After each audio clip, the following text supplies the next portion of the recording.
ته وغورځو جبریل علیه السلام راغی. دا هم علما ذکر کوي ما دا ثابت شان نزول دپاره دا صحیح نه ده.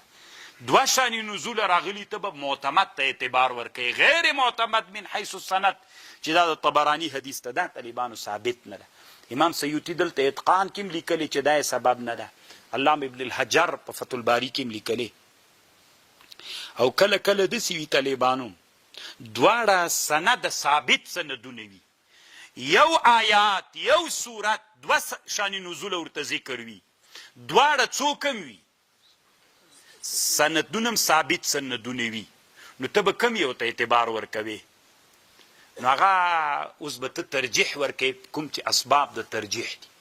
فکر وکړه چې په کوم یو کې د صحابي حاضر و، کوم شان نزول کې دغه صحابي چې روایت کوي دی حاضر و، دې ته اعتبار ده. لکه مثلا عبدالله ابن مسعود وی زه د رسول الله سره پیاده روانم صلی الله علیه وسلم مدینه کې نبی علیه السلام سره لکړه و تکیه یې پې کوله. یهودان ناست ول، بعضو یهودو بعضو ته ویلې دی محمد نه پوښتنه وکئ،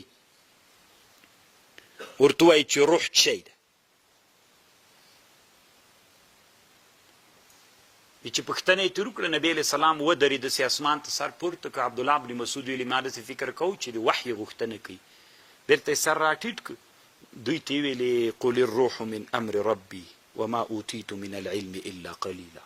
د آیات را نازل سو، د یو شان نزول سو په مدینه کې و نبی علیه السلام. دا د بخاري حدیث ته د عبدالله ابن مسعود.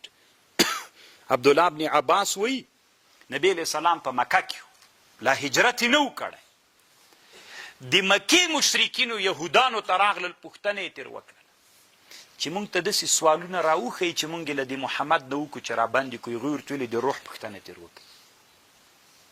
دلته په مکه کې مشرکینو پوښتنه ترې نه وکړله. مشرکینو د مکې چې پوښتنه ترې نه وکړله، الله عز وجل دا بیا آیات را نازل که یسألونک عن الروح قل الروح من امر ربي وما اوتیت من العلم الا قلیلا. نو خو دې نه معلومیږي عبدالله ابن عباس وی په مکه کې نازل سوی، عبدالله ابن مسعود وی په مدینه کې نازل. دواړه سندونه ثابت، یو د ترمذي حدیث ته یو د بخاري حدیث.